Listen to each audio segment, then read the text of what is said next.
Main clause जे उपवाक्य पूर्ण अर्थबोध करून देऊ शकते व ते स्वतंत्रपणे वापरता येऊ शकते अशा उपवाक्याला मेन क्लॉज किंवा प्रिन्सिपल क्लॉज म्हणजेच मुख्य उपवाक्य असे म्हणतात.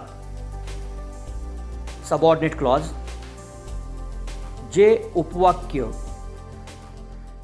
स्वतंत्रपणे पूर्ण अर्थबोध करून देऊ शकत नाही, पूर्ण अर्थबोध होण्यासाठी ते मुख्य उपवाक्यावर अवलंबून असते, अशा उपवाक्याला सबऑर्डिनेट क्लॉज किंवा डिपेंडंट क्लॉज म्हणजेच गौण उपवाक्य असे म्हणतात. आता आपण याचे उदाहरण पाहू. She remembered that she had a purse in her hand. या वाक्यामध्ये शी रिमेंबर्ड हे मेन क्लॉज आहे. ते पूर्ण अर्थबोध करून देऊ शकते. या उलट that she had a purse in her hand हे उपवाक्य स्वतंत्रपणे पूर्ण अर्थबोध करून देऊ शकत नाही. अर्थबोध होण्यासाठी ते मेन क्लॉजवर अवलंबून आहे, त्यामुळे ते सबऑर्डिनेट किंवा डिपेंडंट क्लॉज आहे. Second example. He wrote that he would never return to the city. या वाक्यामध्ये ही रोट हे main clause, that he would never return to the city हे subordinate clause. Next. This is the man who promised me a job. या वाक्यामध्ये this is the man हे main clause व who promised me a job हे subordinate clause आहे. Next.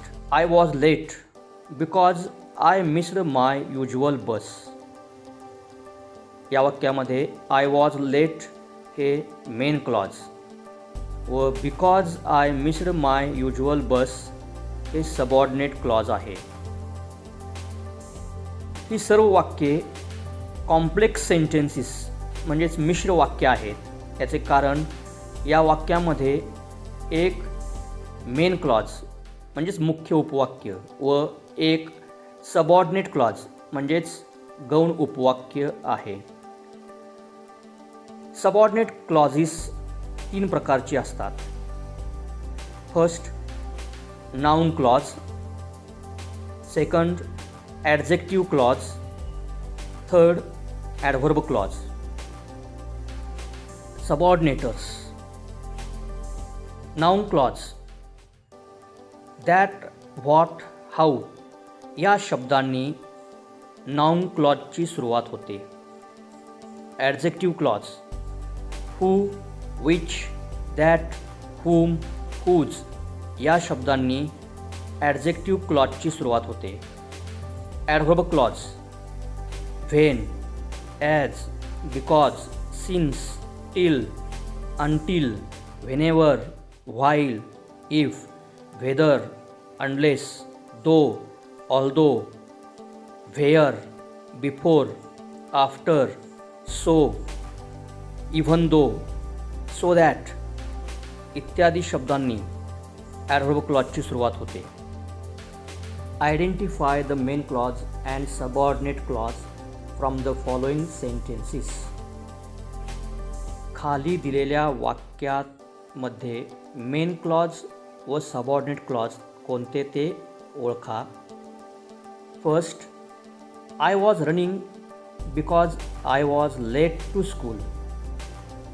या वाक्यामध्ये main clause आहे आय वॉज रनिंग व सबऑर्डिनेट क्लॉज आहे because I was late to school.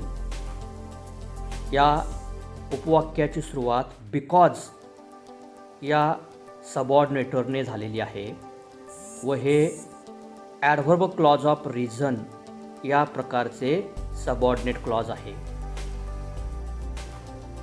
Next, it should be noted that he was a great defender of human values. या वाक्यामध्ये main clause it should be noted व subordinate clause that he was a great defender of human values.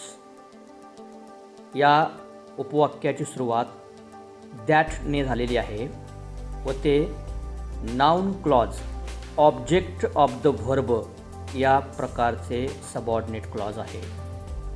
Next, I don't know how to do it.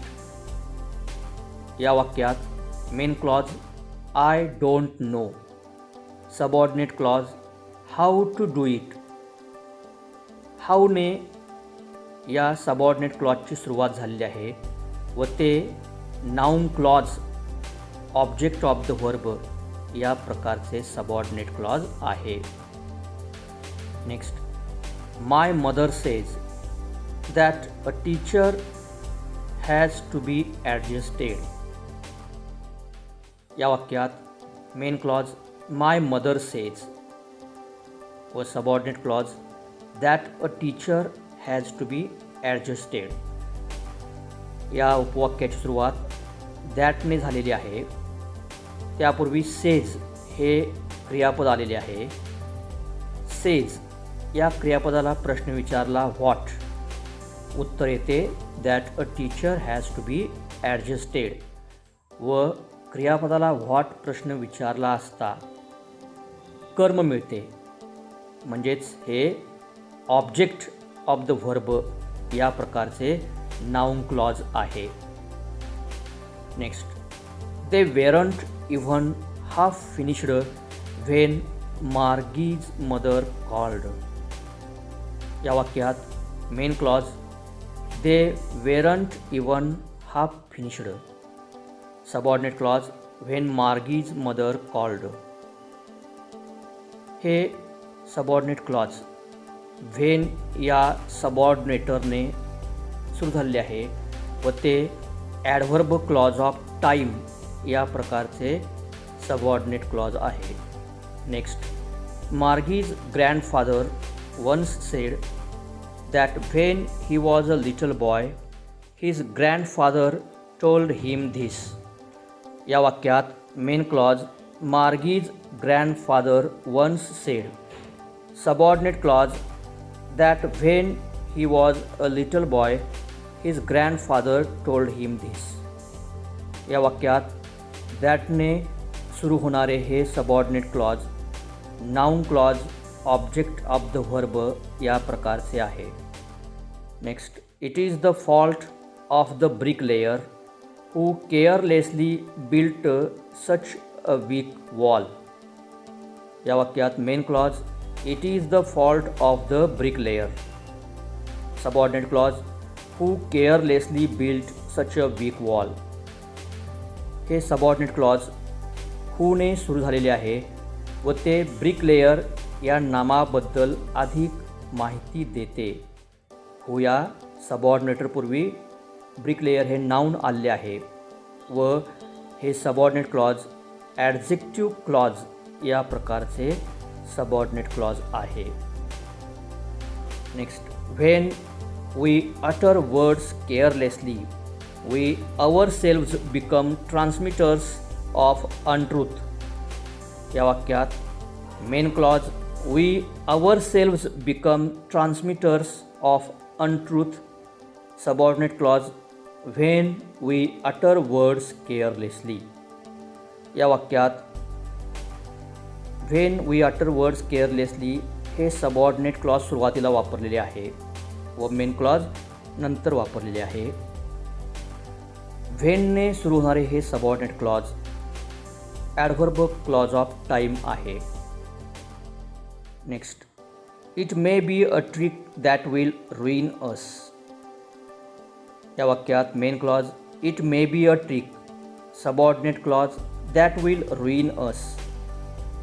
हे subordinate clause दॅटने सुरू झालेले असले तरी त्यापूर्वी trick हे नाम आलेले आहे व त्या नामाबद्दल हे अधिक माहिती सांगते, त्यामुळे हे ॲडजेक्टिव्ह क्लॉज आहे याआधी आपण पाहिले आहे की दॅटने नाऊन क्लॉज देखील सुरू होते व ॲडजेक्टिव्ह क्लॉज देखील सुरू होते. फक्त दॅटपूर्वी कोणता शब्द आलेला आहे त्यावर ते नाऊन क्लॉज की ॲडजेक्टिव्ह क्लॉज हे अवलंबून असते. जर दॅटपूर्वी क्रियापद आलेले असेल तर ते नाऊन क्लॉज व दॅटपूर्वी नाम आलेले असेल तर ते ॲडजेक्टिव्ह क्लॉज. येथे दॅटपूर्वी ट्रिक हे नाम आलेले आहे व त्यामुळे ते ॲडजेक्टिव्ह क्लॉज आहे. Next, I was amazed to see how well I understood. या वाक्यात I was amazed to see हे मेन क्लॉज व हाऊ वेल आय अंडरस्टूड हे सबऑर्डिनेट क्लॉज आहे. या सबऑर्डिनेट क्लॉजची सुरुवात हाऊने झालेली आहे व तत्पूर्वी क्रियापद आलेले आहे, म्हणजेच हे noun clause object of the verb आहे. यानंतर पुढील वाक्य, she told me that she was not feeling well. या वाक्यात main clause she told me, subordinate clause that she was not feeling well. दॅटने सुरू होणारे हे subordinate clause noun clause object of the verb या प्रकारचे आहे. Next, the boy who is standing there is my brother. या वाक्यात main clause the boy is my brother, subordinate clause who is standing there. हूने सुरू होणारे हे subordinate clause boy या नामाबद्दल अधिक माहिती सांगते म्हणून ते ॲडजेक्टिव्ह क्लॉज या प्रकारचे सबऑर्डिनेट क्लॉज आहे. Next, Ferdinand was astonished when he saw Miranda. या वाक्यात main clause Ferdinand was astonished, subordinate clause when he saw Miranda. या वाक्यामध्ये व्हेनने सुरू होणारे सबऑर्डिनेट क्लॉज हे ॲडव्हर्ब क्लॉज ऑफ टाईम या प्रकारचे सबऑर्डिनेट क्लॉज आहे. If you study hard you will pass. या वाक्यात main clause you will pass व subordinate clause if you study hard. या सबऑर्डिनेट क्लॉजची सुरुवात इफने झालेली आहे. इफने सुरू होणारे सबऑर्डिनेट क्लॉज हे ॲडव्हर्ब क्लॉज ऑफ कंडिशन या प्रकारचे सबऑर्डिनेट क्लॉज असते. अशा प्रकारच्या सबऑर्डिनेट क्लॉजमध्ये सिम्पल प्रेझेंट टेन्स म्हणजेच साधा वर्तमान काळ असतो व मेन क्लॉजमध्ये साधा भविष्यकाळ सिम्पल फ्युचर टेन्स असतो. या वाक्यामध्ये देखील यू विल पास हे मेन क्लॉज जे आहे त्यामध्ये विल पास म्हणजेच साधा भविष्यकाळ आहे